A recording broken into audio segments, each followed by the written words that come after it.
Assalamualaikum warahmatullahi wabarakatuh. Alhamdulillahi wa kafa, salatan wa salaman daimaini mutalazimaini ala habibina al-Mustafa wa ala khatimihim wa akramihim wa ashrafihim habibillahi wa habibina wa syafi'ina wa zukhrina wa maulana Muhammad sallallahu alaihi wasallam wa ala alihi at-tahirin wa ashabihi al-mujahidin annahu ballagha ar-risalah wa adda al-amanah wa nasaha al-ummah wa kashafa bihi al-ghummah wa jahada fi sabilillahi haqqa jihadihi hatta ataahu al-yaqin. Tarakana ala mahajjatil bayda ليلها كنهارها لا يزيغ عنها إلا هالك. اللهم افتح بيننا وبين قومنا بالحق وأنت خير الفاتحين. رب اشرح لي صدري ويسر لي أمري واحلل عقدة من لساني يفقه قولي. اللهم إنا نسألك حبك وحب من يحبك والعمل الذي يبلغنا حبك. اللهم أرنا الحق حقا وارزقنا اتباعه وأرنا الباطل باطلا وارزقنا اجتنابه. اللهم إنا نعوذ بك من علم لا ينفع ومن قلب لا يخشع ومن نفس لا تشبع ومن دعوة لا يستجاب لها. فقال الله تعالى في محكم تنزيله بعد أعوذ بالله من الشيطان الرجيم بسم الله الرحمن الرحيم لقد جاءكم رسول من أنفسكم عزيز عليه ما عنتم حريص عليكم بالمؤمنين رؤوف رحيم. فقال الله تعالى أيضا وما أرسلناك إلا رحمة للعالمين. صدق الله العظيم. ثم أما بعد. Terima kasih pada Tuan Imam, pengurusi majlis, Tuan Nazir, seterusnya Tuan Nazir Masjid Kebun Baru, Tuan pengurusi surau, seterusnya kepada di jawatan kuasa surau, tuan-tuan dan perempuan, hadirin hadirat, muslimin muslimat, jamaah yang dikasihi dan dirahmati oleh Allah Subhanahu wa taala. Alhamdulillah, alhamdulillah. Syukur kita panjatkan dan rafa'kan dengan setinggi-tinggi dan sebanyak-banyak kesyukuran kita kepada Allah Subhanahu wa taala.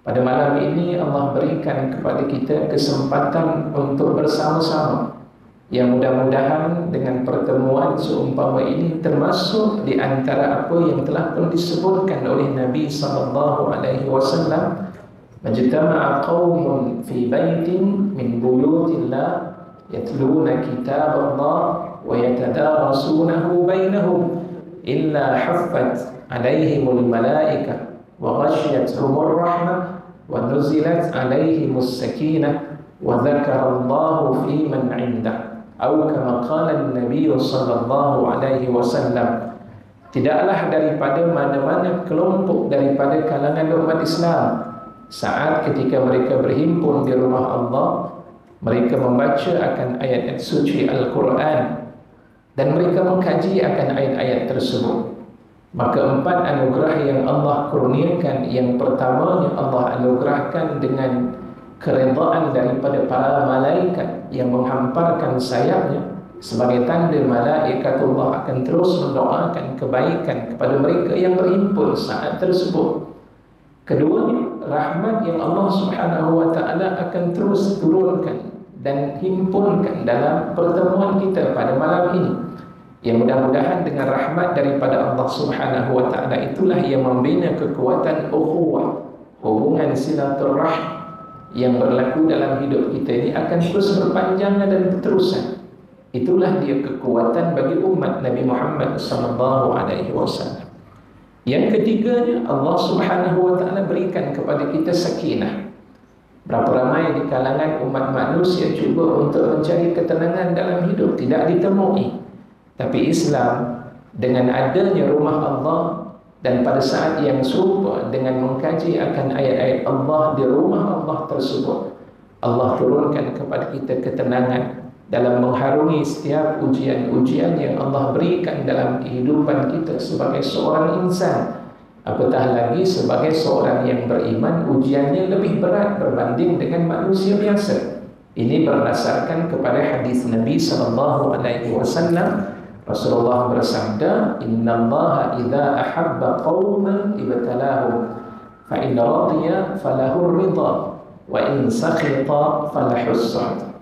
Sesungguhnya apabila Allah Subhanahu wa taala mencintai sesuatu kaum, siapa kaum yang dicintai oleh Allah? Tidak lain orang-orang yang beriman kepada Allah Subhanahu wa taala.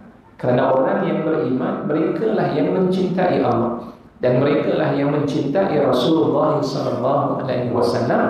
Bila Allah sayang pada mereka, Allah akan berikan ujian. Dan di saat ketika Allah menguji mereka, jika mereka redha dengan ujian tersebut, maka redha Allah lah yang akan sampai kepada mereka. Tapi jika sekiranya dia membenci akan Allah, tidak menyukai ujian yang diturunkan, maka ketika itu Allah juga membenci dan tidak menyukainya, wal'iyazubillah. Nuzilat alaihimus sakinah, sakinah akan terus berada dalam kehidupan kita. Dan yang keempat, Rasulullah menyambung, wa dzakarallahu fi man 'inda. Mudah-mudahan kita termasuk dalam kelompok yang keempat ini. Allah akan sering menyebut-nyebut nama mereka yang berhimpun itu di sisi para malaikatullah yang berdamping dengan Allah Subhanahu wa taala. Allahumma amin ya rabbal alamin. Keduanya para hadirin yang dikasihi dan dirahmati Allah, malam ini perhimpunan kita bukan perhimpunan biasa. Liqa, pertemuan, ijtima' yang kita adakan ataupun muhadarah yang diadakan pada malam ini tidak lain semata-mata kerana kita ingin mengenang jasa dengan kelahiran baginda sallallahu alaihi wasallam yang begitu agung sekali, sehingga kan Allah memuji Rasulullah tidak sama dengan para nabi yang lain. Tuan-tuan, kita membaca dalam surah Asy-Syarh, alam nashrah laka sadrak, itu Allah menyebutkan dalam ayat tersebut kalimah wa rafa'na laka dzikrak, dan sesungguhnya kami telah mengangkat bagi engkau wahai Rasulullah akan sebutan terhadapmu ya Rasulullah. Sehingga kan nama Nabi Muhammad sallallahu alaihi wasallam itu bukan hanya disebut pada zaman para sahabat radhiyallahu anhum ajma'in, tapi sampai kepada generasi kita sentiasa kita menyebutnya. Ketika kita tidak menyebut nama baginda sallallahu alaihi wasallam ataupun berselawat kepada Rasulullah, solat kita tidak sah. Tuan-tuan, ketika menunaikan solat tak menyebut Allahumma salli ala sayyidina Muhammad pada tahiyatul akhirah, pada tahiyat akhir itu tidak disebut, maka solat kita akan terbatal. Sebab apa? Kerana ia merupakan rukunun min arkanis salah, salah satu di antara rukun qauli dalam kita menunaikan ibadah salat kita kepada Allah Subhanahu wa taala. Allah mengangkat Rasulullah sallallahu alaihi wasallam dengan memuliakannya, syarafan ziyadatan fi syaraf, bertambahnya kemuliaan terhadap baginda sallallahu alaihi wasallam itu, di mana Allah tidak pun menyebut Rasulullah dengan nama ketika Allah memanggilnya. Di saat ketika Allah memanggil para nabi yang lain, semuanya dengan nama belaka. Ya Adam, ya Ibrahim, ya Yahya, ya Isa, ya Musa, ya Zakaria, semuanya disebut dengan nama-nama belaka. Tapi pada saat ketika Allah memanggil Rasulullah sallallahu alaihi wasallam, Allah memanggil dengan gelarannya, ya ayyuhar rasul balligh ma unzila ilaik, ya ayyuhan nabi, wahai Nabiullah. Itu merujuk kepada baginda sallallahu alaihi wasallam, Nabi Muhammad sebagai khatamin nabiyyin, nabi yang terakhir yang diutuskan oleh Allah Subhanahu wa taala. Istimewanya baginda sallallahu alaihi wasallam yang tidak disebut pun oleh Allah Subhanahu wa taala agar sentiasa kita berselawat kepada baginda. Dalam surah Al-Ahzab sebagai contohnya, tuan-tuan, kita lazimlah di antara ayat ataupun di antara pengisian yang disampaikan oleh khatib pada hari Jumaat, perkara yang tidak pernah kita lupa, yang lain selalu kita lupa, yang kita ingat apa dia? Kita berselawat kepada Rasulullah Innallaha wa malaikatahu yusalluna 'alan nabi ya ayyuhalladzina amanu sallu 'alaihi wa sallimu taslima. Ayat inilah yang sentiasa disebut oleh khatib ketika dia menyampaikan khutbah pada hari Jumaat. Khatib akan menyatakan hal yang demikian. Subhanallah, kenapa Allah menyebut demikian? Kerana Allah nak mengangkat dan Allah ingin menunjukkan tentang tanda mulianya dan betapa agungnya Rasulullah sallallahu alaihi wasallam. Seterusnya, berdasar kepada hadis yang sahih riwayat daripada Imam Bukhari dan juga Imam Muslim, baginda sallallahu alaihi wasallam bersabda, la yu'minu ahadukum hatta akuna ahabba ilaihi min walidihi wa waladihi wan nasi ajma'in.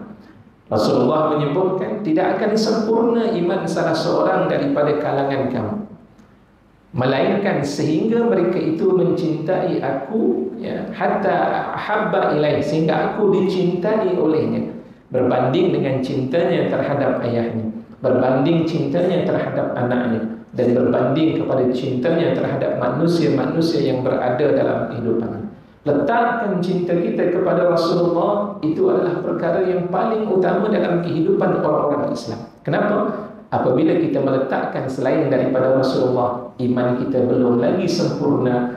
Rasulullah meletakkan kesempurnaan itu dengan kita meletakkan kecintaan kita yang lebih tinggi berbanding segala perkara-perkara ataupun insan-insan yang berdamping dengan kita, walaupun kita lahir dengan sebab adanya ayah kita. Tetapi apabila bertembung dengan Rasulullah sallallahu alaihi wasallam, baginda sallallahu alaihi wasallam diutamakan. Sebab itu ketika mensyarahkan ayat tersebut ataupun hadis tersebut, dalam hadis itu salah seorang ulama at-tabi'in yang bernama Al-Imam Az-Zannad, beliau menyebutkan hadis tersebut itu memberikan isyarat untuk kita mencintai Rasulullah ini dalam 3 keadaan ataupun dalam 3 bentuk. Apa ni? Yang pertama dikatakan yang pertama disebut sebagai mahabbatu ijlal wa ta'zim wa izamah. Jadi yang pertama, cinta untuk mengagungkan Rasulullah, memuliakan Rasulullah itu kamahabbatil walid, seumpama cintanya seseorang itu kepada ayah. Saat ketika seorang anak cinta kepada seorang ayah, apa yang dia buat? Yang pertama, dia akan memuliakan saat ketika ayahnya datang. Ketika memanggil ayahnya, dia tak panggil dengan nama. Ketika dia bertemu dengan ayahnya, dia tidak akan menengking ataupun bercakap dengan nada yang tinggi. Seperti mana yang Allah sebut dalam surah Al-Isra, wa qada rabbuka alla ta'budu illa iyyah, sehinggalah saat berikutnya kemudian Allah menyebut wala taqul lahumā uff, janganlah kamu berkata bagi keduanya dengan perkataan cih, itu pun tidak dibenarkan. Itu kepada seorang ayah. Maka baginda sallallahu alaihi wasallam dengan kita memuliakan, kita menyebut Rasulullah dan berselawat di saat ketika nama baginda sallallahu alaihi wasallam disebutkan. Dan pada saat yang serupa, kita apabila mendengar Rasulullah sallallahu alaihi wasallam, ketika itu kita perlu untuk meraihkan ataupun perlu untuk mendengar apa yang telah disampaikan oleh baginda sallallahu alaihi wasallam. Tuan-tuan, saya membaca sejarah-sejarah para ulama, khususnya di kalangan at-tabi'in, ulama-ulama salaf yang lalu, ketika mana mereka ini ingin menghadirkan ataupun menyebut hadis Rasulullah, mereka akan mengambil wudu terlebih dahulu. Itu sifat yang ditunjukkan. Sehingga ada di kalangan mereka bila mendengar saja hadis itu adalah hadis Rasulullah sallallahu alaihi wasallam, mereka tidak melakukan kerja lain melainkan dengar seluruh apa yang disampaikan. Kenapa? Kerana nak memuliakan Rasulullah sallallahu alaihi wasallam. Kemudian yang kedua, disebut di dalam hadis ataupun disyaratkan dalam hadis yang saya bacakan tadi, mahabbah yang kedua iaitulah mahabbatus syafaqah, cinta kepada Rasulullah dengan penuh rasa belas kasihan kita kepada baginda sallallahu alaihi wasallam, ka mahabbatil walad, seumpama sayang dan cinta kita kepada seorang anak. Bagaimana keadaan kita terhadap anak kita? Bila kita sayang kepada anak kita, kita sanggup berkorban. Tak apalah, habis duit saya ni, yang penting anak ni berjaya. Sebab itu saya teringat semasa saya belajar dahulu ketika berada di Mesir, ada di kalangan para sahabat, oleh kerana wang tidak memadai, tidak mencukupi untuk menampung perjalanan pergi ke Mesir untuk belajar, Dan pada saat yang sebuah perbelanjaan tidak mencukupi, ayah sanggup untuk menjual tanah ataupun bendanya yang ada semata-mata nak melihat anak tersebut berjaya. Itu sifat seorang ayah. Sifat seorang ayah dan juga ibu, mereka tidak mahu, tidak tergamak untuk melihat masa depan anaknya itu terbuang begitu saja. Maka bagaimana pengorbanan kita ini kepada Rasulullah SAW?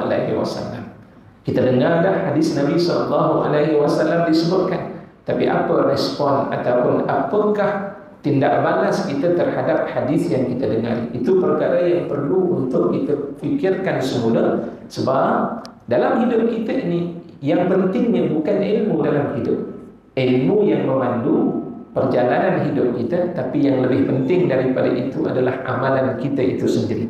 Kerana itu dalam Al-Quran, tuan-tuan membaca dalam Al-Quran, bila sebut sahaja orang yang beriman, dia bukan hanya berkata-kata saya beriman, tapi bila sebut sahaja orang beriman, dia beramal. Tuan-tuan baca ayat suci Al-Quran, ya ayyuhalladzina amanu wa amilus salihat, innal ladzina amanu wa amilus salihat illal ladzina amanu wa amilus salihat. Semua ayat itu akan diiringi di antara iman dan juga amal. Kalau hanya berkata dia beriman, saya ini beriman pada Allah, tapi amalannya tidak ada, maka itu tidak sempurna imannya. Maka sebab itu iman mestilah diiringi dengan amal, dan nak menjadikan amal itu sahih bersandar kepada hadis-hadis yang telah pun disampaikan oleh Nabi SAW. Dan seterusnya yang terakhir, kata Al-Imam Az-Zannad, beliau mengatakan cara kita nak mencintai Rasulullah iaitulah antaranya mahabbatul istihsan wal musyakalah.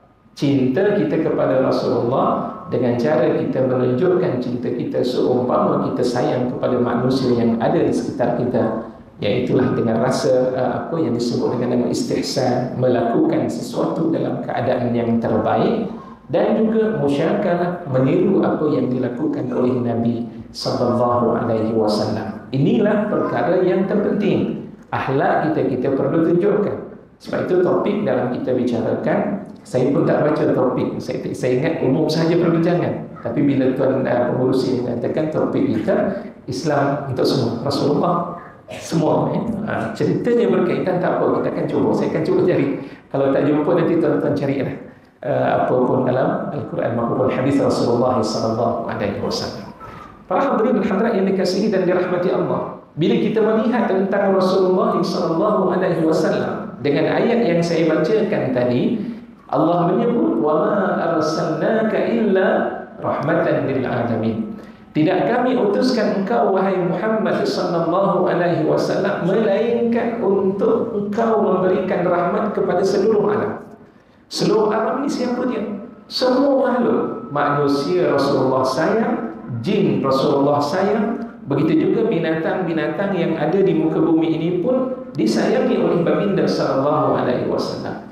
Sebab itu kita tahu binatang ni dia tidak berakal. Tuan-tuan nak mengajar binatang ni belajar seumpama kita, malam ni ada ceramah, kamu semua kena datang. Dia tak akan datang. Seorang pengembala lembu yang banyak kata malam ni ada ceramah, dia tidak akan datang kerana dia tidak mampu untuk belajar.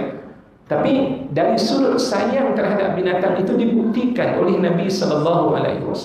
Sehingga saat waktu ketika penyembelihannya itu, Rasulullah kata wa idza dzabhtum fa ahsinul dzibah. Ketika kamu nak sembelih, sembelihlah dalam keadaan terbaik ke atas binatang tersebut. Subhanallah. Sebab itu kalau tuan-tuan membaca antaranya catatan daripada kitab Imam Al-Qustulani rahimahullah, beliau menceritakan kisah seekor rusa yang ketika itu dia terperangkap dengan perangkap yang dibuat ataupun dengan jerat yang dibuat oleh seorang sahabat Nabi SAW. Unta itu dia baru melahirkan anak. Dan pada saat yang serupa, kerana berada dalam keadaan kelaparan, unta tersebut mencari makan di sekitarnya. Saat ketika ingin kembali ke sarangnya ataupun ingin bertemu dengan anaknya, tiba-tiba terpijak jerat dan akhirnya terperangkap ketika itu. Waktu itu Rasulullah lalu di hadapan rusa tersebut. Tiba-tiba rusa tersebut itu mengadu kepada Rasulullah SAW. Subhanallah. Tuan-tuan, Rasulullah dia tahu bahasa rusa. Ya, pada saat itu rusa dia mengadu kepada Rasulullah, dia minta izin Rasulullah agar melepaskan dirinya ketika itu untuk membenarkan dia dapat kembali bertemu dengan anak-anaknya dan menyusukan anaknya terlebih dahulu, dan dia berjanji dengan Nabi SAW untuk kembali bertemu dengan Rasulullah dan diikat semua. Di mana dalilnya? Tonton baca dalam kitab Al-Bidayah wa Nihayah, catatan daripada Imam Ibn Katsir, ada dibicarakan tentang hal tersebut. Dan pada saat ketika itu tuan-tuan, Rasulullah melepaskannya, dia pun pergi dan janjinya ditepati. Rusa tadi kembali semula ke tempat tersebut dan kemudian minta Rasulullah supaya menambat kembali ikatan tersebut kepada dirinya. Rasulullah sayu bila melihat keadaan tersebut. Bayangkan seorang ibu nanti akan disembelih ketika itu. Saat tersebut bagaimana pula dengan masa depan anak-anak yang terbiar? Ketika itu Rasulullah bertanya kepada para sahabat, siapakah yang menangkap rusa ini? Akhirnya seorang sahabat mengatakan, saya ya Rasulullah. Rasulullah ketika itu mengatakan, saya akan ambil binatang ini dan saya akan bayar kepada kamu. Oleh kerana Rasulullah yang meminta, sahabat kata, tak apalah ya Rasulullah, kamu ambil. Rasulullah terus membebaskan rusa tersebut untuk bersama-sama dengan anaknya. Allahu Akbar.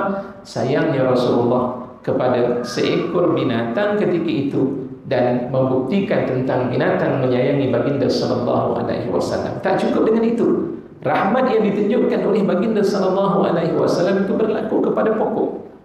Tuan-tuan ingat tentang batang pokok yang menangis, itu batang pokok kurma. Juga dalam kitab yang serupa, kitab Bidayah wa Nihayah, itu menceritakan dengan topiknya Haninul Jaza', iaitu tangisan dan rintihan batang kurma ketika itu. Tak pernah dalam hidup kita ni, hayat kita, tak pernahlah kita mendengar bumi tiba-tiba datang ke surau ni, tiang pun berkata Assalamualaikum. Itu tak pernah kita jumpa tuan-tuan. Kalau jumpa memang kita lambatlah orang yang terakhir. Tunggu dah ramai baru kita datang. Subuh-subuh, pagi-pagi datang, tengok ketika itu Assalamualaikum. Siapa yang bagi salam ketika itu? Rupanya tiang yang bagi salam. Memang tak datang cepat. Kita datang mungkin lewatlah, nanti tunggu dekat-dekat nak azan, barulah kita sampai ketika itu. Para hadirin yang dikasihi dan dirahmati Allah, batang kurma tersebut yang menjadi sandaran Nabi ketika Rasulullah berkhutbah. Ketika itu sahabat tanya kepada Rasulullah, batang kurma ni dah repot ya Rasulullah, kami bimbang batang kurma tersebut nanti bila kamu bersandar dia akan runtuh menyebabkan kamu jatuh.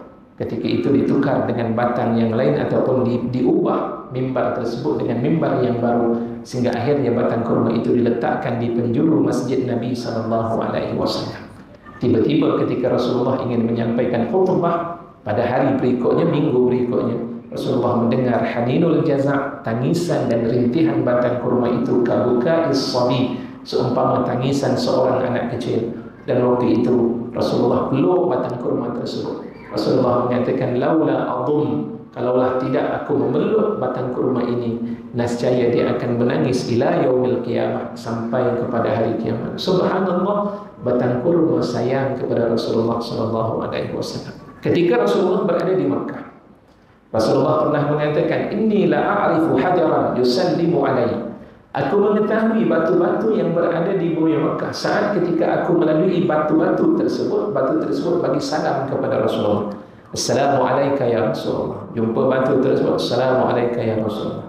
Kalau hari ini kita tahu batu tersebut itu bagi salam, rasa-rasanya ramai yang datang pergi saja.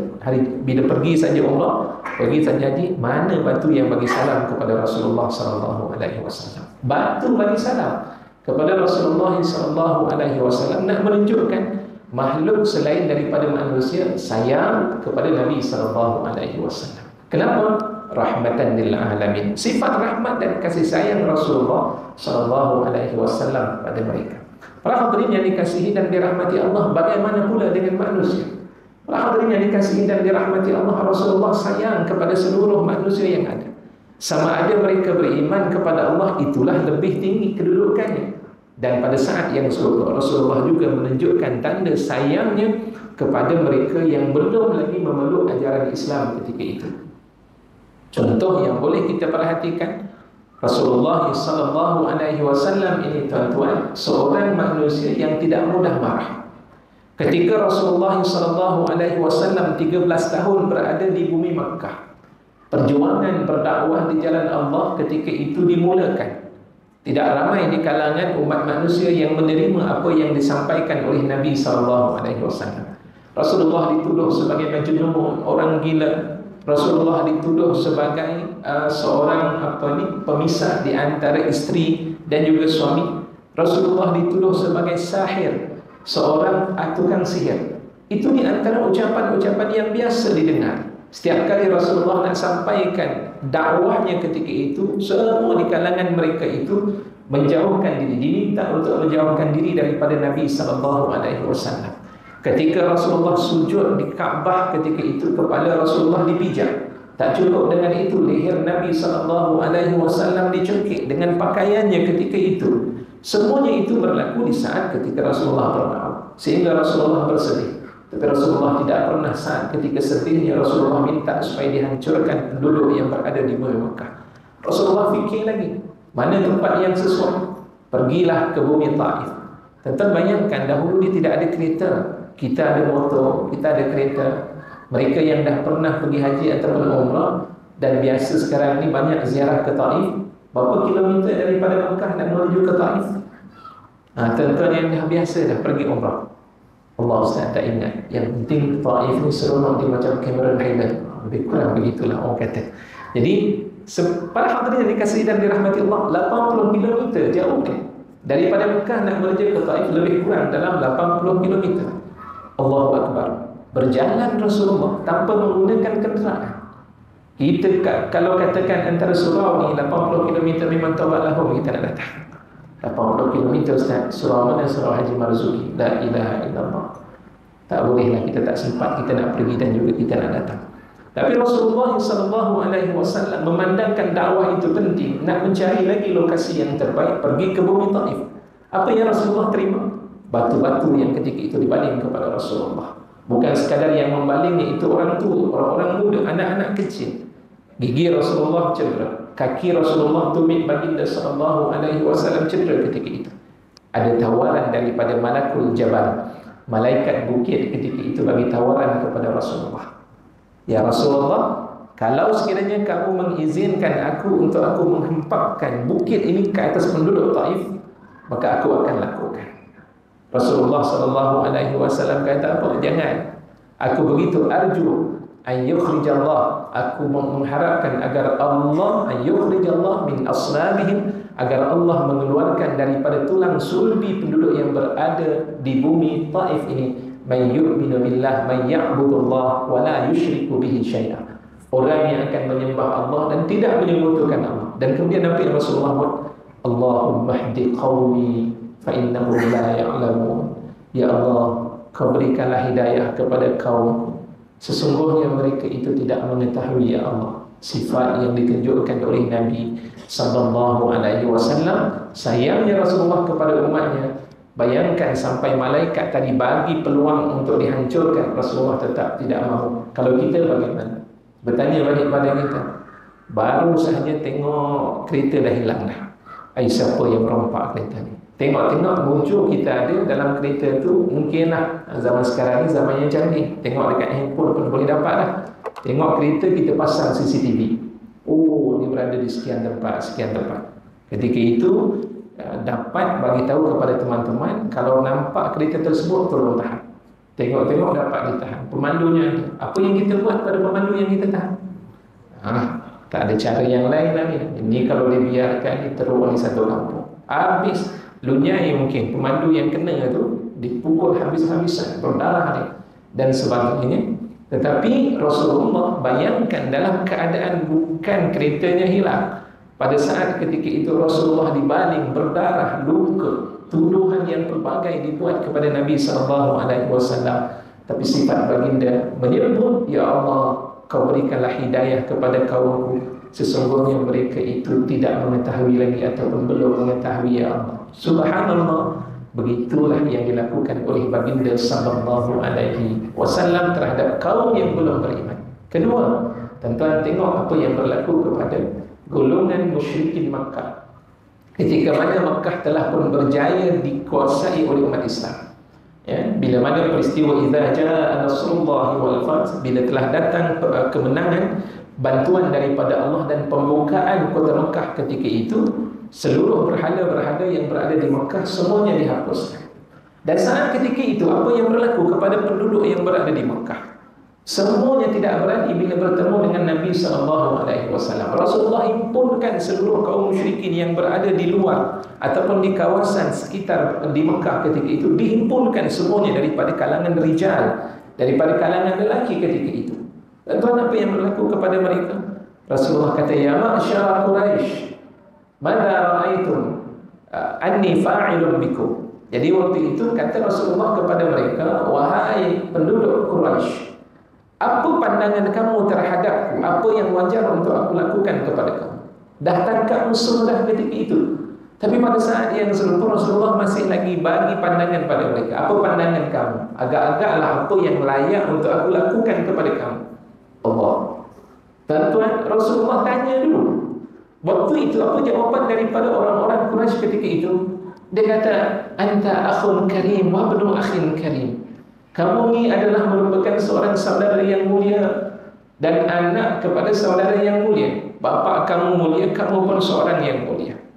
Rasulullah dengar pujian ketika itu, tetapi pada saat yang serupa Rasulullah tetap tidak menghukum mereka. Rasulullah kata, izhabu wa antum tulaqa.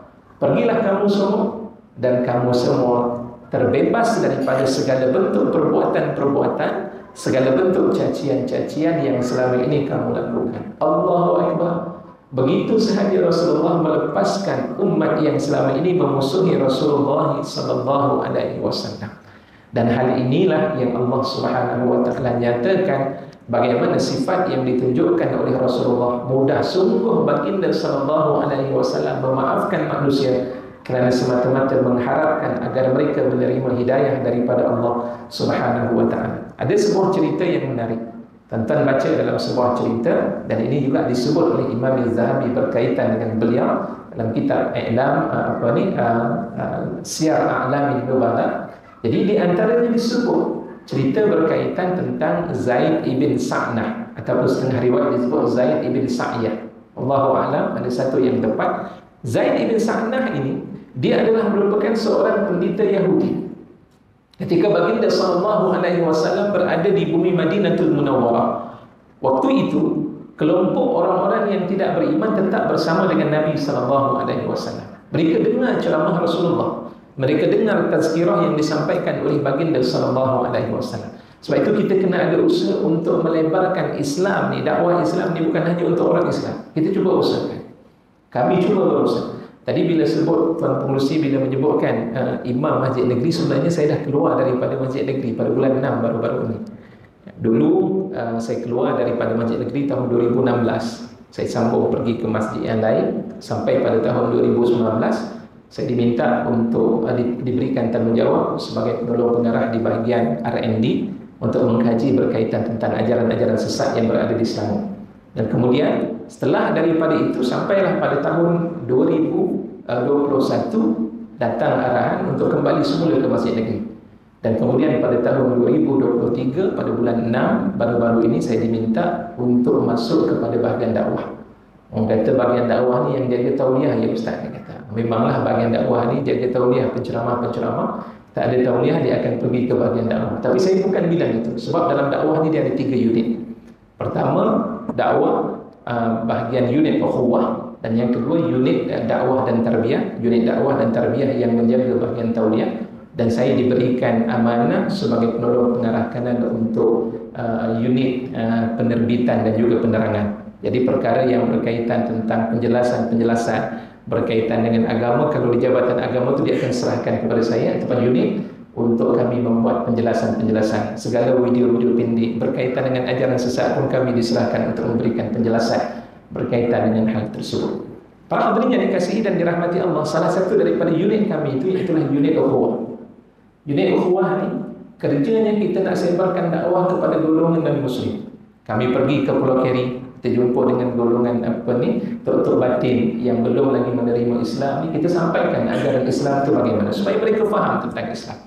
Ahad yang lepas kami bersama dengan masyarakat India berada di Kuala Selangor. Kita duduk bersama dengan mereka, bicarakan berkaitan dengan Islam. Cuma memanglah dalam kita nak berbicara dia tak cukup kita buat majlis umpama tu makan-makan mestilah ada kita buat program ni ada pertandingan-pertandingan, diorang nak juga hadiah dan sebagainya, itu perlu disediakan. Tapi yang penting, apa kita nak sampaikan tentang Islam. Islam ajar bagaimana sifat sebagai seorang Islam, supaya sekurang-kurangnya maklumat berkaitan Islam itu sampai kepada mereka. Hadirin hadirat yang dikasihi dan dirahmati oleh Allah, begitu yang dilakukan oleh Nabi SAW. Ketika Rasulullah bersama dengan Zaid bin Sa'nah ketika itu, waktu sedang duduk bersama, saat ketika itu tiba-tiba didatangi oleh seorang sahabat. Rasulullah bersama dengan Sayyidina Umar, bersama dengan Sayyidina Abu Bakar, bersama dengan Sayyidina Uthman, dan Zaid bin Sa'nah ketika itu juga ada, radhiyallahu anhum ajma'in. Dan waktu itu Zaid bin Sa'nah dia adalah merupakan pendeta Yahudi yang belum beriman. Ketika itu seorang sahabat datang bagi tahu kepada Rasulullah, "Ya Rasulullah, tadi saya telah pun berjaya mengislamkan masyarakat di sebuah tempat. Cuma saya bagi syarat pada mereka, kalau mereka beriman, kami akan berikan sedikit pemberian kepada mereka yang berbentuk makanan, gandum, buah-buahan dan sebagainya." Itu telah dijanjikan oleh sahabat tadi. Akhirnya mereka semua memeluk ajaran Islam, dan dia gembira kembali jumpa dengan Nabi SAW. Tanya kepada Rasulullah, "Ya Rasulullah, saya dah berjaya mengislamkan mereka, tapi saya bagi syarat pada mereka untuk menyediakan, kami kena sediakan makanan, ada bahan-bahan pemberian pada mereka." Rasulullah duk tengok Sayyidina Abu Bakar, "Macam mana Sayyidina Abu Bakar? Saya tak mampu, saya tidak ada apa-apa yang boleh saya berikan." "Bagaimana dengan Sayyidina Umar?" "Saya pun tak ada." "Uthman?" "Pun tidak ada juga." Zaid bin Sa'nah rupa-rupanya seorang yang kaya. Dia ada ladang, dia menyediakan bahan makanan. Dia kata, "Saya ada ya Rasulullah. Kalau begitu, saya berikan kepada kamu pinjaman, tapi syaratnya kamu kena pulangkan pada tarikh sekian-sekian." Rasulullah bersetuju. "Baik, nuwafiq ala hadzal wa'd." Ya, kita bersetuju di atas janji ini, dan akhirnya berlakulah akad. Setelah daripada itu, tuan-tuan, para hadirin dan hadirat yang dikasihi dan dirahmati Allah, lebih kurang tadi dalam ucapan tersebut, tidak berapa lama sesudah daripada itu Rasulullah pergi menziarahi seorang daripada kalangan Ansar yang meninggal dunia dan menunaikan solat jenazah. Kembali daripada solat jenazah itu seperti mana biasa, teman-teman yang bersama dengan Nabi terdiri daripada Khulafa ar-Rashidun ketika itu bersama dengan Rasulullah, dan Zaid bin Sa'nah mengambil peluang tersebut datang jumpa Rasulullah. "Wahai Muhammad sallallahu alaihi wasallam, aku nak minta kepada kamu pemberian ataupun pinjaman yang selama ini aku berikan." Rasulullah mengatakan, "Kita berjanji bukan sekarang, belum lagi tiba masa dan waktu tersebut, nanti dah sampai waktunya saya berikan." "Tak, saya tak nak, saya nak sekarang juga kamu berikan." Tuan-tuan, kalau kita dah berjanji ni tiba-tiba nak buat begitu, agak-agak apa perasaan kita? Memang marah sungguh. La ilaha illallah. Janji rasa marah. Penceramah pun kalau dah berjanji itu marah juga. Kadang-kadang perasaan tu ada. Saya ingat baru-baru ni saya terkena, tuan-tuan. Saya dijemput dalam beberapa hari yang lalu. Dijemput pergi ke sebuah negeri luar daripada Selangor lah. Saya tak nak sebut negeri mana. Jaraknya lebih kurang, nak pergi sahaja tu menuju lebih kurang dekat dengan 250 km. Perjalanan pergi sahaja. Waktu tu sebulan dia telah pun memberikan kepada saya tempoh tarikh. "Ustaz, sekian kosong tak free kita." Okey. Saya tengok kosong. Ustaz, masjid kami ni nak mengadakan majlis Maulid Rasul sekian tarikh. Baik, pada saat tersebut saya catatkan dalam jadual tersebut, dan tiba masanya pada hari tersebut saya tunggu lebih kurang dalam 2 hari tak ada panggilan tersebut. Masuk hari yang pada hari malamnya itu ada ceramah tersebut. Pada waktu tersebut saya pun tanyalah dahulu pada dia, "Dah dekat on the way dah ni, beg-beg semua dah siap dah nak pergi bertolak?" Waktu itu bertanya, "Tuan, jadi ke malam ni kita punya ceramah?" Sebab sebelum tu surat dah diberikan pada saya. Kami nak berceramah di luar daripada negeri lain, perlukan kepada tauliah. Jadi pada saat ketika itu pihak masjid dah sediakan surat kebenaran. Dapatlah kebenaran daripada pejabat agama tersebut dan ditunjukkan. Tiba-tiba pada hari tersebut bila saya bertanya, dia kata, "Minta maaf Ustaz, program Ustaz terpaksa dibatalkan. Jabatan agama tidak membenarkan penceramah daripada luar negeri kami ini bagi ceramah di negeri kami." Subhanallah. Tak beritahu kepada saya ketika itu. Ada perasaan tak? Memang ada perasaan tersebut, kadang-kadang terasa. Itu tidak boleh dinafikan. Sebagai seorang manusia itu kadang ada perasaan tersebut. Kalau walaupun begitu kita kata tak apa, ini bukan rezeki kita untuk bertemu dengan masyarakat yang berada di sana. Yang penting ada rasa demikian. Bayangkan Rasulullah SAW dah berjanji Pada saat tersebut, tiba-tiba pada waktu tersebut ketika itu diminta bukan pada tarikhnya, tetapi apa yang Rasulullah lakukan? Rasulullah kata, ya Umar, kamu pergi ke Baitul Mal, kamu dapatkan dan saya akan bayar, saya akan ganti dengan apa yang telah pun diambil di Baitul Mal tersebut. Saudara Umar membawa Zaid ibn Sa'nah, dibawa berjalan. Saudara Umar kata, Zaid, kalaulah sekiranya kau tadi bercakap begitu berseorangan bersama dengan aku tanpa ada Rasulullah, la adribu unuqa, aku ni tak ada kerja lain, aku akan pancungnya kau. Itu kerja Sayyidina Umar. Sebab Sayyidina Umar memang begitu, tuan-tuan.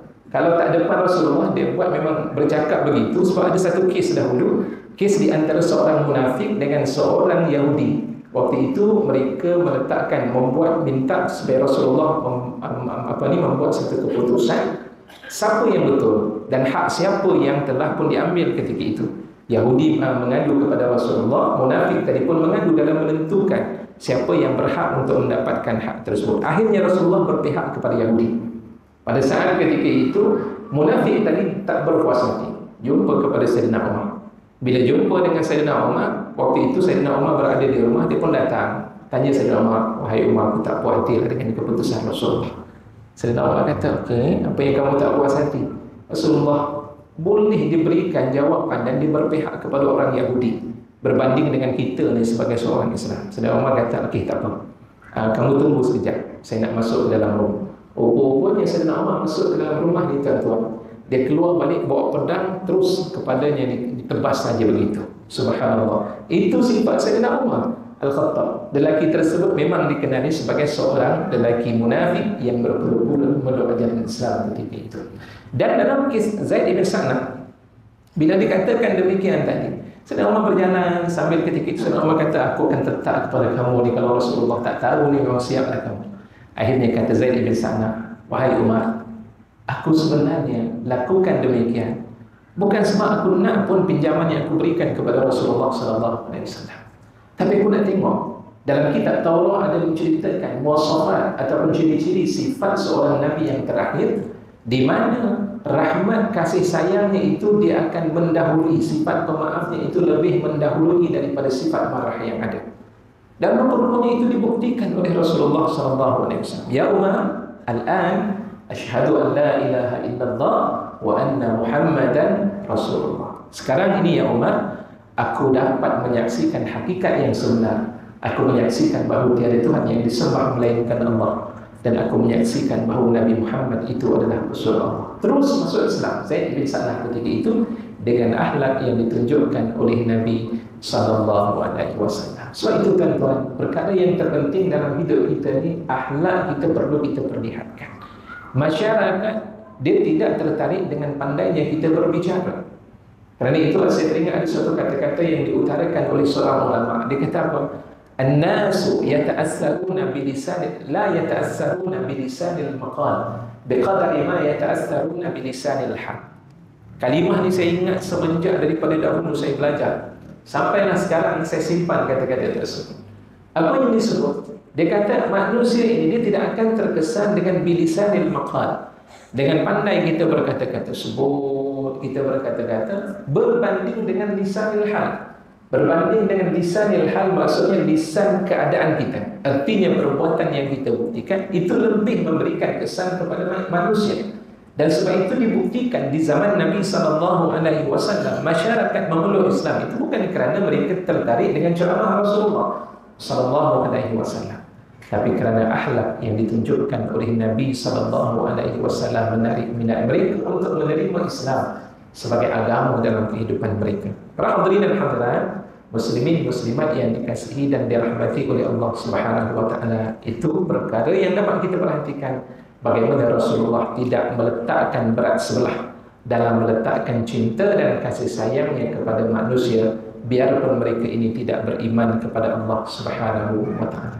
Ketika Rasulullah nak menghukum di kalangan manusia, Rasulullah tidak mengira dia itu terdiri daripada kaum keluarganya ataupun tidak.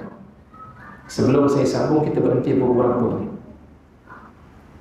Dia takut ni tengah semangat, dia punya idea masuk, lagi panjang cerita nanti tuan-tuan. Masa ni rasanya masuk isyak dah kan? Setelah isyak dah masuk, subhanallah. Saya akan sambung sedikit lagi. Sebelum 29 lah. Kita berhenti. Baik. Tuan-tuan boleh kan? Alhamdulillah. Para hadirin dan hadirat yang dikasihi dan dirahmati oleh Allah Subhanahu wa taala. Antara lain, kalau kita melihat tentang apa yang berlaku kepada Nabi sallallahu alaihi wasallam ini, baginda sallallahu alaihi wasallam dalam menghukum dia tidak mengira siapa pun, sama ada ahli keluarganya ataupun tidak. Satu kisah yang berlaku ketika itu ada seorang wanita Mahzumiyah. Seorang wanita Mahzumiyah yang ketika itu dia telah pun dikenakan hukuman potong tangan sebab dia mencuri. Pada saat ketika itu tak dijalankan, berhimpun semua, dan ketika itu golongan Quraisy melihat perbuatan ataupun kes tersebut, tengok la ilaha illallah, melasilah, ya, maknanya rasa sayang kepada perempuan tersebut. Dok tengok sayang kepada perempuan tadi, seorang perempuan nak dipotong tangan. Itu biasalah sifat manusia. Lelaki duk tengok, Allah kesian dia dah muda, nak dipotong tangan lagi, kesian dia. Para hadirin yang dikasihi dan dirahmati oleh Allah Subhanahu wa taala, mereka rasa macam tak tergamak nak melihat tangannya dipotong ketika itu. Akhirnya mereka cari siapa orang yang paling dekat dengan Nabi sallallahu alaihi wasallam. Rupanya Rasulullah ada seorang cucu angkatnya. Siapa dia? Usamah ibn Zaid radhiyallahu anhu. Dan akhirnya mereka minta Usamah tolong bagi tahu kepada Rasulullah bahawa cuba cari jalan lain. Tak apalah kalau perlu kepada gantian nak bayar ke, kami sanggup untuk bayar. Yang penting tangannya jangan dipotong ketika itu. Dan ketika itu Usamah ibn Zaid radhiyallahu anhu dia pun datang jumpa Rasulullah. Ya Rasulullah, boleh tak kita tukar yang lain ataupun kita gantilah dengan perkara lain, janganlah dipotong tangannya. Nanti apa yang akan berlaku, kesian dia, cacat dan sebagainya. Mungkin bahasa itulah yang digunakan. Rasulullah kata apa dia? Atashfa'u fi haddin min hududillah. Dengan wajah Rasulullah yang ketika itu kemerah-merahan, panas, marah Rasulullah. Saat ketika itu Rasulullah kata, kamu nak minta syafaat dalam satu had undang-undang yang telah ditentukan oleh Allah Subhanahu wa taala. Ayyullah, demi Allah, ketika itu Rasulullah mengatakan. Sebelum daripada itu Rasulullah kata, innama halakal ladzi qablakum, innama halakal ladzina qablakum, sesungguhnya telah pun binasa umat-umat yang terdahulu. Annahum idza sariku fihi mudha'if, idza sariku fihi musyarif tarakuhu, wa idza sarika fihi mudha'if aqamu alaihi al-hadd. Sesungguhnya mereka ini apabila yang mencuri itu adalah terdiri daripada kalangan orang-orang yang mulia, ada jawatan. Tengok-tengok dia merompak, ada jawatan tersebut, mereka biarkan, tidak dikenakan hukuman, dibebaskan mereka. Tapi apabila yang mencuri itu daripada kalangan orang-orang yang lemah, golongan yang miskin, yang tak ada harta ketika itu, mereka dirikan had dan mereka menghukum akan lelaki tersebut ataupun mereka yang mencuri. Ayyullah, demi Allah, lau kanat Fatimatun sariqat laqata'tu yadaha. Kalau sekiranya yang mencuri itu adalah anakku Fatimah, maka aku akan potong tangan dia sendiri. Dengan diri baginda sallallahu alaihi wasallam, Rasulullah berjanji tanpa melihat siapa mereka. Tapi kalau mereka itu tetap melakukan kesalahan, tak ada kompromi ketika itu, akulah yang akan menjalankan hukuman tersebut. Allahu Akbar. Tuan-tuan, para hadirin yang dikasihi dan dirahmati Allah, begitulah sama rata dan sifat yang ditunjukkan oleh Nabi sallallahu alaihi wasallam dalam kehidupan manusia. Maka justru daripada itu, para hadirin yang dikasihi dan dirahmati Allah, buktikan dalam hidup kita. Pertamanya, kita perlu untuk mencari jalan bagaimana kita nak menghimpunkan kekuatan manusia bermula dengan kekuatan orang yang beriman itu sendiri. Pertama, kita nak tumpukan topik kita, mungkin kita boleh tujukan yang pertama sekali, kita nak menghimpunkan kekuatan Islam itu sendiri di kalangan umat Islam. Sebab apa? Saat ketika ini kita melihat umat Islam saling bercakaran. Pertama, mereka bercakaran dari sudut idealisme ataupun pemikiran yang berkaitan tentang politik yang ada dalam pemikiran itu, mungkin satu perkara. Dan yang kedua, bukan sekadar bab politik, masalah yang berkait dengan agama pun bergaduh. Kami menghadapi masalah yang begitu besar. Orang kata, ustaz ni, ustaz tak terasa berdosa. Kenapa? Kenapa ustaz menghalang penceramah-penceramah mereka? Ni pun belajar di universiti di luar sana, mereka belajar. Ustaz halang ni, ustaz tak terasa berdosa. Halang. Sebenarnya ada tujuan-tujuan yang sebenar yang dilaksanakan Matlamat kita halang ni bukan sebab tidak benarkan mereka untuk berceramah, tapi mereka memberikan pemikiran-pemikiran yang memecah belahkan masyarakat umat Islam kita pada hari ini. Apa pemikiran yang ada? Yang pertama berkaitan tentang, kalau tuan-tuan mungkin ingat, dengan salafinya, dengan wahabinya, yang begitu keras dengan pendirian yang ada pada diri mereka. Kita tidak menolak dengan kekerasan mereka. Kalau mereka nak beramal dengan amalan mereka, itu silakan. Tapi pada saat yang sama, bila menyatakan orang lain semuanya salah, sedangkan ia hanyalah permasalahan perselisihan yang berkaitan dengan furu' cabang, masing-masing ada dalilnya yang tertentu, itu tidak diterima oleh mereka. Lantaran daripada itu, bukan kepada orang yang berceramah itu bahayanya, tapi bahaya kepada masyarakat. Dan hari ini berlaku. Saya ingat satu ketika dahulu saya pernah membawa jamaah untuk menunaikan umrah. Jadi waktu itu saya pun memberitahu, waktu itu kami bercadang, kita kata okey, kita naik kita naik pergi ke Gua Hira waktu malam. Kalau siang ni panas, jadi kita nak naik waktu malam. Alhamdulillah diizinkan oleh Allah Subhanahu wa taala, di waktu malam kami mendaki sampai ke Gua Hira tersebut. Bila sampai di gua tersebut, waktu itu saya pun bersama dengan jemaah yang ada ni, siapa ada kesempatan nak solat, silakan solat di situ. Di belakang ada satu grup jemaah yang lain, waktu itu mula dia kata, ini tengok ni orang yang melakukan bid'ah ni, dosa besar, semua jangan lakukan. Kita kata la ilaha illallah, nak bercakap serba salah, nanti bergaduh pula time waktu saat ketika ini. Jadi akhirnya kita kata siap, diam, tak apa, dia laksanakan, nak laksanakan silakan, kita nak melaksanakan hal demikian. Isu yang berlaku apa ni? Satu masalah yang berlaku perpecahan di kalangan masyarakat kita pada hari ini, isu tersebut. Apa yang Rasulullah SAW tak lakukan, jangan dilakukan, dosa.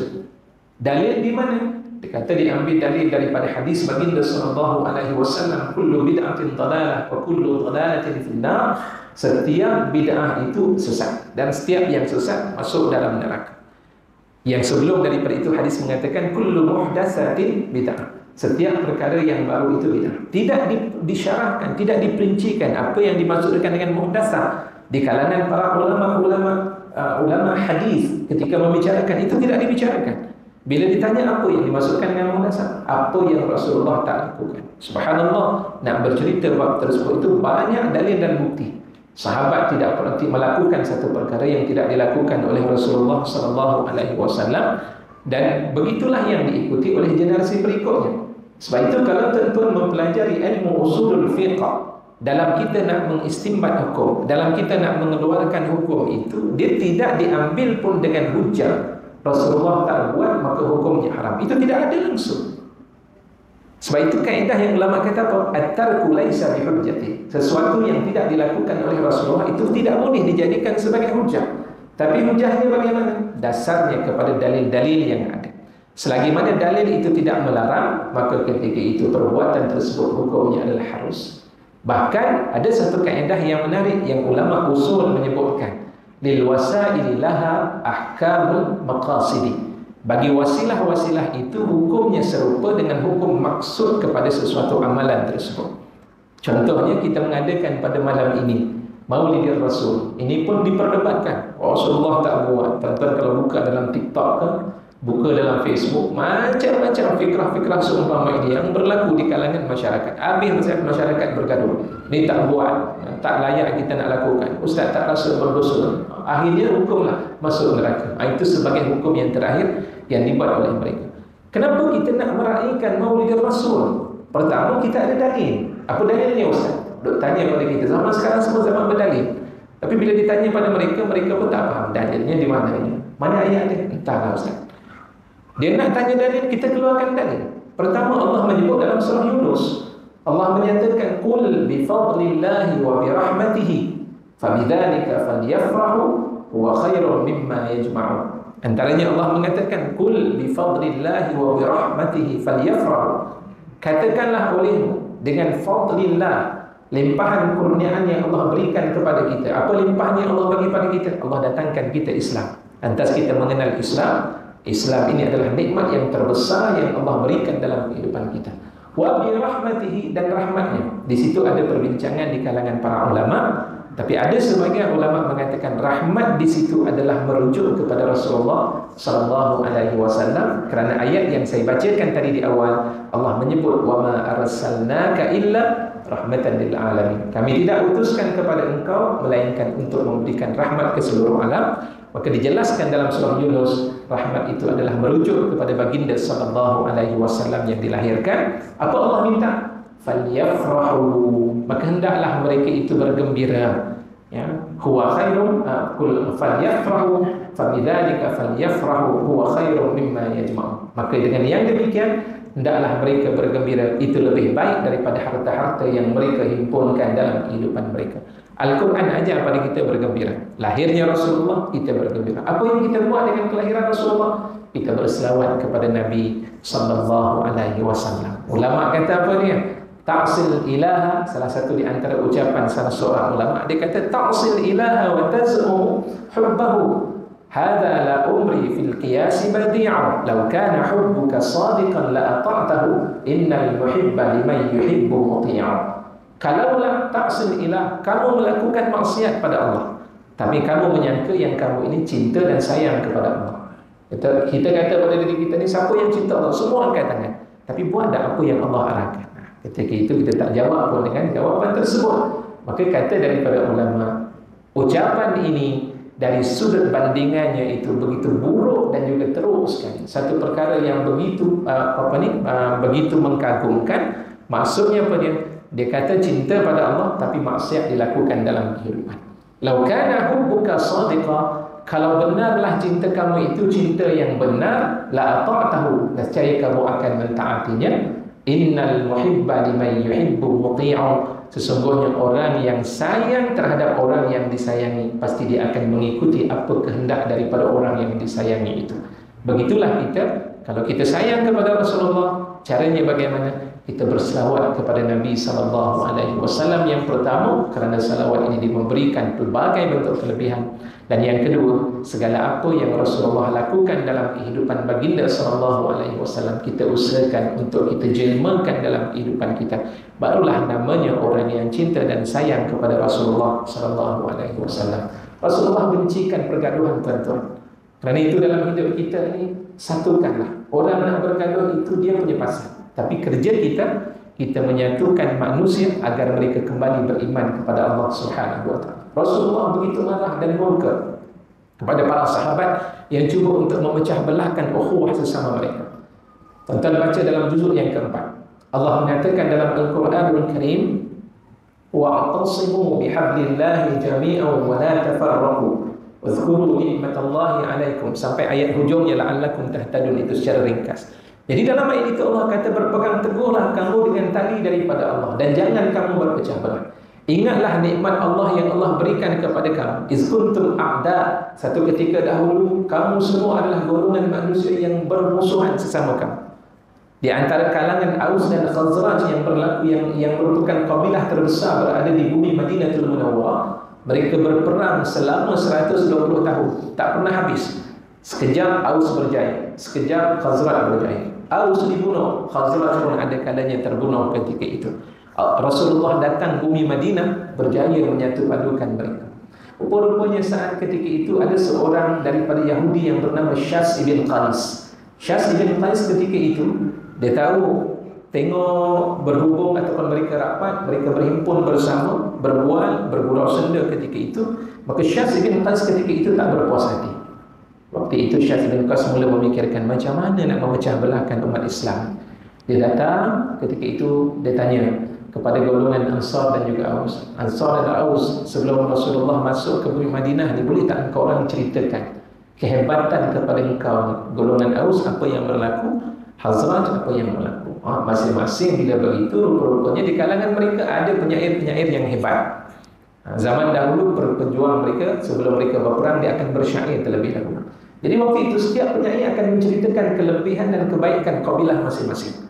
Aus pun cerita, dahulu aku ni adalah seorang perwira yang berjaya mengalahkan dan menewaskan Khazraj. Mereka kalah teruk dan sebagainya. Khazraj tak puas hati. Khazraj pun panggil wakilnya yang pandai untuk memberikan syairnya ketika itu. Dia pun menyebutkan Khazraj lebih hebat berbanding dengan Aus. Akhirnya bila begitu, masing-masing tak berpuas hati, masing-masing angkat pedang nak berperang sama mereka. Kita buktikan. Oleh kerana hanya sekadar berkata-kata, kamu kata kamu hebat, itu tak nampak lagi. Mari kita tunjukkan siapa yang lebih kuat. Allahu Akbar. Saat ketika itu bergaduh, Rasulullah dengar pertengkaran tersebut, Rasulullah pun bertanya kepada mereka. Ya, apa kata Rasulullah SAW? Ya, ketika itu Rasulullah mengatakan, pada diri kamu ini masih lagi ada sifat-sifat jahiliyah. Wa ana baina azhurikum. Ya, abida'watil jahiliyati tabghun wa ana baina azhurikum. Apakah seruan jahiliyah yang masih lagi kamu seru, masih lagi kamu panggil, sedangkan aku berada di kalangan kamu semua, wahai Aus dan Khazraj. Dan kemudian Rasulullah sebutkan satu persatu. Dulu kamu adalah kaum alatan yang fakir, yang miskin. Fa'aghnahumullahu bi. Fa'aghnakumullahu bi. Lantas Allah memberikan kekayaan kepada kamu dengan sebab aku. Dahulu wa kuntum dhalatan, kamu adalah golongan yang sesat ketika itu. Fa'adakumullahu bi. Dan Allah bagi hidayah kamu semua dengan sebab aku datang bersama dengan kamu. Satu persatu disebut oleh Nabi SAW. Akhirnya mereka pun berkata, Allahu wa rasuluhu aman. Allah dan Rasul itu lebih aku imani ya Rasulullah. Aku beriman pada apa yang kau sampaikan ya Rasulullah. Dan masing-masing berpeluk ketika itu, menangis atas sikap dan perbuatan yang dilakukan oleh mereka ketika itu. Kesalahan yang besar dilakukan kepada Nabi SAW. Dan ketika itu berlakulah satu kemaafan ataupun saling memaafi sesama mereka atas perbuatan tersebut. Nah, tindakan kita bagaimana dengan kita mencintai Rasulullah SAW? Tuan, kita satukan. Kalau perkara tersebut masih lagi ada asas untuk kita tidak sama dari sudut pemikiran, maka lapangkan dada kita ini untuk menerima perbezaan pandangan dan juga pendapat. Tetapi kalau sekiranya permasalahan tersebut itu berkaitan dengan agama, kita kena tegas. Kalau sekiranya ia merupakan satu perkara yang usul ataupun perkara asas yang tidak ada kesamaran padanya, maka ia perlu ditegaskan. Contohnya apa dia pada masa kini? Kita kata tegas kita terhadap ajaran Syiah sebagai contoh. Kita kata Syiah ni apa benda Ustaz Syiah? Saya ingat dahulu ketika saya pernah menyampaikan khutbah Jumaat. Naik di atas mimbar, kan dahulu tuan-tuan khutbah Jumaat kita adakan bab Syiah. Syiah di antara kelompok ajaran sesat. Hari ini Syiah kata kami ni bukan sesat sebab khutbah Jumaat dah tak ada dah nama Syiah disebutkan. Itu ada alasan tertentu lah, saya tidak mahu untuk menyebutkan dalam kes tersebut ini. Cuma kami tetap mengatakan Syiah ini adalah merupakan ajaran yang telah pun menyeleweng daripada Islam itu sendiri. Kenapa tidaknya? Sebab Syiah telah pun menghukum para sahabat semuanya telah murtad. Pertama, mereka menghukumkan para sahabat radhiyallahu anhum telah pun murtad disebabkan mereka ini tidak melantik Sayyidina Ali sebagai khalifah yang pertama sesudah kewafatan Rasulullah SAW. Dianggap sebagai golongan yang murtad. Hanya 3 orang sahaja yang tidak murtad. Siapa dia? Iaitulah Abi Dzarrin Al-Ghifari, ya, kemudian yang kedua Salman Al-Farisi, dan yang ketiga saya terlupa yang ketiga, Aswad, lebih kurang begitulah namanya, saya terlupa yang ketiga. Tapi ada 3 orang sahaja yang tidak dinyatakan sebagai golongan yang terkeluar daripada Islam. Selain daripada itu, sahabat kita ataupun sahabat Nabi SAW semuanya keluar Islam. Tuan-tuan, apa implikasi dia? Dia kata, Ustaz, itu masalah mereka nak kata demikian. Tapi apa implikasinya? Implikasi kalau kita menerima pemikiran mereka begitu, berarti hadis-hadis yang diriwayatkan oleh Imam Al-Bukhari, hadis yang diriwayatkan oleh Imam Muslim, yang disebut sebagai as-sahhul hadis, hadis yang paling sahih ba'dal Quran, sesudah daripada Al-Quranul Karim, itu tidak diiktiraf, tidak boleh diterima. Sebab apa? Kerana Imam Bukhari dan Imam Muslim meriwayatkan daripada orang yang telah murtad, kan memberikan kesan yang cukup besar berkaitan dengan hadis Nabi SAW. Ini masalah besar. Yang kedua, keyakinan mereka itu dengan 12 orang imam. Dia ada masalah dalam Syiah ni ada Syiah Imamiyah, Ja'fariyah, macam-macam Syiah. Cuma sekarang ini siapa dia imam yang ataupun Syiah yang berlaku di negara kita, yang sedang mendominasi negara kita ni adalah Syiah Imamiyah, ataupun disebut sebagai Syiah Imam Isna Asyar. Syiah yang berpaksikan kepercayaan dan keyakinan mereka itu dengan kelahiran 12 orang imam yang maksum. 12 imam ini maksum daripada keturunan Sayyidina Ali. Daripada Sayyidina Ali sampailah kepada Muhammad ibn Hasan al-Askari yang mereka nanti-nantikan dan tunggu mereka inilah yang akan jadi Imam Mahdi. Ya, dan walaupun begitu sebenarnya sekarang ini di kalangan Syiah dia berpecah pada dua kelompok. Setelah kalau tuan-tuan ikut perkembangan mereka ni, Syiah ada satu bendera warna putih, satu lagi bendera warna hitam. Itu perbalahan yang berlaku di kalangan mereka, dan mereka sekarang ini sedang untuk menyatukan semula kelompok daripada kalangan mereka. Itu sudah berlaku. Saya sempat satu ketika kami bertemu dengan salah seorang daripada SB yang buat kajian berkaitan Syiah di negara kita. Memang cukup bahaya. Kita sudah pun sampai kepada peringkat yang keempat. Sebab Syiah ni dia ada nama dia Tahdid Khamsiniyah. Dia ada satu perancangan yang dibuat selama 50 tahun.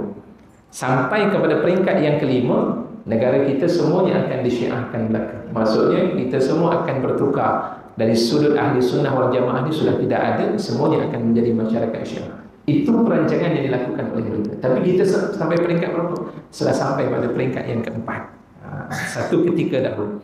Para hadirin dan hadirat yang dikasihi dan dirahmati Allah, ini di antara perkara yang perlu kita tegas. Kita mengatakan dia bersalah, tetap kita akan menghukum, tidak ada kompromi dalam bab berkaitan tentang Islam. Contoh yang lain tuan-tuan, para hadirin dan hadirat yang dikasihi dan dirahmati oleh Allah Subhanahu wa taala. Perkara yang lain juga berkaitan tentang ajaran-ajaran sesat yang ada. Terlalu banyaklah kalau kita nak bicarakan. Contoh yang terbaru berkaitan dengan sihar. Sebagai contoh, yang mengatakan Rasulullah itu adalah Allah dan Allah itu adalah Rasulullah sallallahu alaihi wasallam. Mereka ada dalil tuan-tuan. Bila kita tanya apa masalah dan difahamkan di sejangkang pun ada yang terlibat.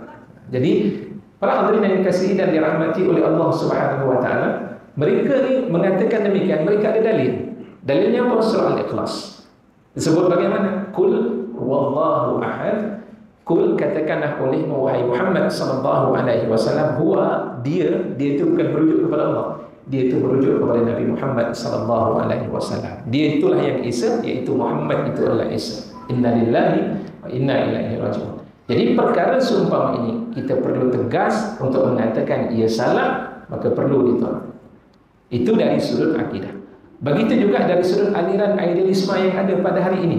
Masyarakat kita sudah pun menerima di kalangan anak muda. Tentu kita kena berhati-hati dengan masyarakat anak muda kita pada hari ini. Walaupun kadang-kadang duduk bersama dengan kita di rumah, tapi mereka memiliki satu senjata yang besar. Inilah dia senjata utama dalam kehidupan mereka. Mudah untuk mereka menerima pemikiran-pemikiran luar. Dan sekarang ini sudah ada gerakan yang disebut dengan nama New Age Movement sebagai contoh.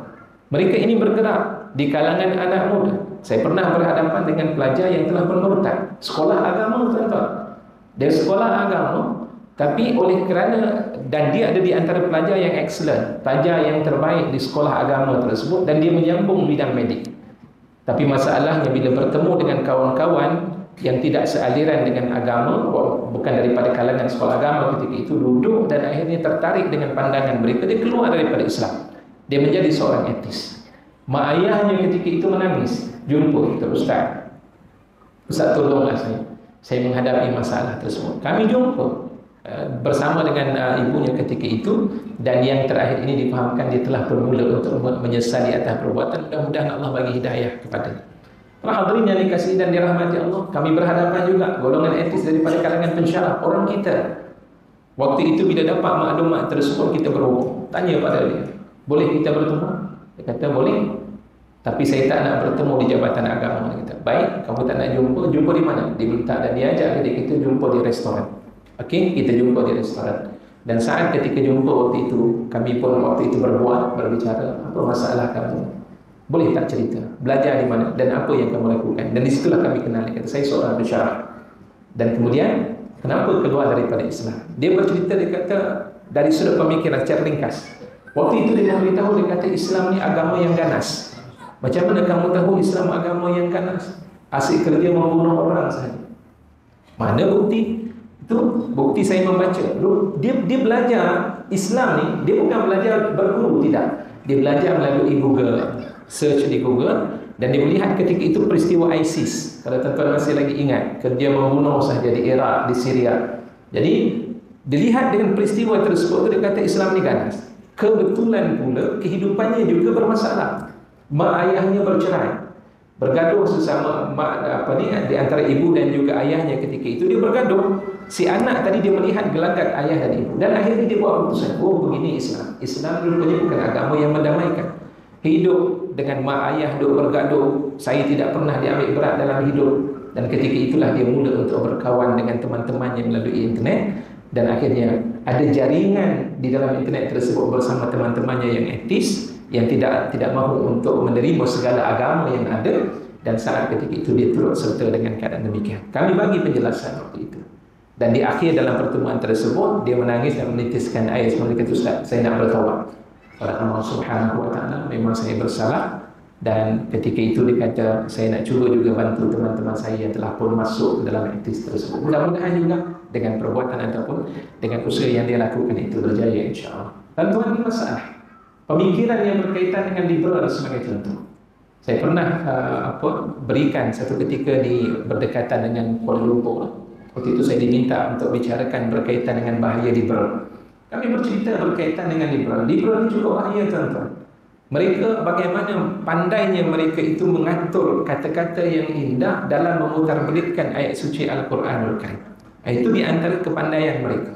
Dia tengok ayat Quran, mana yang rasa-rasa serupa itu dia akan gabungkan, dan akhirnya dia akan berkata mengikut pemikiran mereka. Sebab itu hari ini surah ada untuk menukar semula tafsiran Al-Quran itu mengikut tafsiran yang terkini. Mereka lah yang akan tafsirkan akan ayat-ayat Allah Subhanahu wa ta'ala. Berkaitan dengan bab poligami sebagai contoh. Dalam Islam ni ada ataupun tidak? Ada ataupun tidak? Oh, para muslim senyap.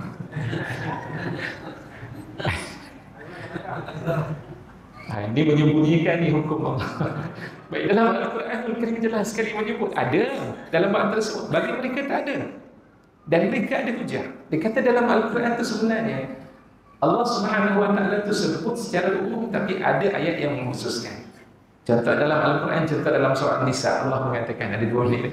Dalam surah An-Nisa Allah Subhanahu wa ta'ala menyebut, fankihu ma taba lakum minan nisa'i mathna wa thulatha wa ruba' fa in khiftum alla ta'dilu fawahidah, ila akhir ayat.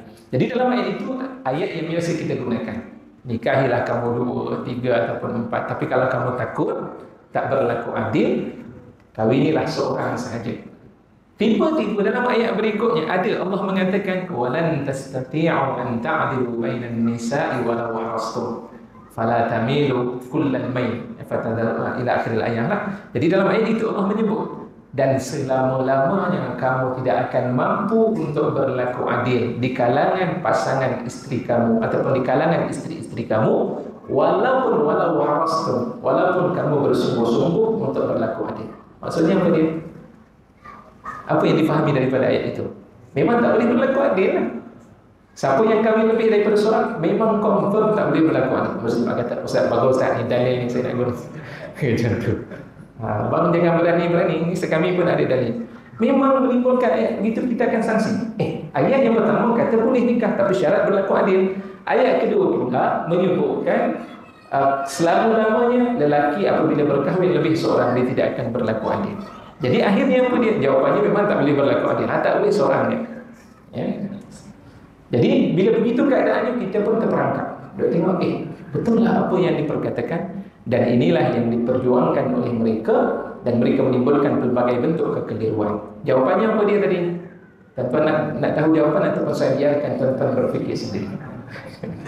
Jadi jawapan dalam ayat tersebut itu walan tastati', selama-lamanya kamu tak boleh berlaku adil di kalangan isteri-isteri kamu itu adalah merujuk kepada keadilan hati. Hati tak boleh berlaku adil. Rasulullah sendiri pun tak boleh berlaku adil. Bila ditanya Sayyidatina Aisyah, siapa yang paling kamu sayangi? Jawapannya siapa? Sayyidatina Khadijah. Itu tak boleh dilupakan oleh Rasulullah SAW. Sehingga Sayyidatina Aisyah cemburu dengan apa yang dilakukan oleh Nabi SAW. Sebab Rasulullah tak mampu untuk meletakkan keadilan. Tuan-tuan yang mungkin berkahwin lebih daripada seorang, rasa-rasanya sama atau tidak? Isteri pertama dan isteri kedua, mana yang paling disayangi? Rahsia Ustaz, tak boleh beritahu. Sebab memang tak boleh untuk disamaratakan dari sudut perasaan dan juga hati. Itu berbeza. Maka sebab itu dalam hal tersebut, tuan-tuan dan puan-puan, para hadirin dan hadirat yang dikasihi dan dirahmati Allah, memahami Apa yang ada pada Al-Quran itu mengikut neraca yang disampaikan oleh para ulama, panduannya adalah para ulama. Allah sebut dalam Al-Quran, tanya pada para ulama, fas'alu ahla dzikr in kuntum la ta'lamun. Bukan kita terus melihat Al-Quran dan melihat hadis, kita berbicara berdasarkan kepada pandangan para ulama. Mudah-mudahan tuan-tuan, para hadirin dan hadirat yang dikasihi dan dirahmati Allah, malam ini kita dapat mengambil satu situasi. Damaikanlah di kalangan kita dan dekatilah masyarakat yang belum mengenal Islam, supaya mereka dapat memahami apa itu Islam dalam kehidupan mereka. Islam tidak pernah bermusuh, Islam tidak pernah mendiskriminasikan ataupun hanya mengkhususkan kepada kelompok yang tertentu. Islam mengambil berat kepada keseluruhan manusia. Cuma Islam lebih mengutamakan umatnya. Kenapa? Sebab umatnya itu disebut oleh Allah dalam Al-Quran, innamal mu'minuna ikhwatun fa aslihu baina akhawaykum. Adapun orang yang beriman itu bersaudara, maka perdamaikan di antara persaudaraan kamu. Dan itulah yang kita pegang dalam kehidupan kita. Dan mudah-mudahan dengan pertemuan kita pada malam ini sempurna kerana kita mengingati kelahiran Nabi SAW. Satukanlah hubungan sesama kita dan jadikan Islam sebagai amalan dalam kehidupan kita. Mudah-mudahan Allah satukan kita semua dalam syurganya. Allahumma amin ya rabbal alamin. Sekadar itu yang dapat saya sampaikan. Yang baik itu datang daripada Allah Subhanahu wa taala. Al-haqqu min rabbik fala takunanna minal mumtarin. Aqulu qawli hadha wa astaghfirullahal azim li wa lakum. Wabillahi taufiq wal hidayah. Wassalamu alaikum warahmatullahi wabarakatuh.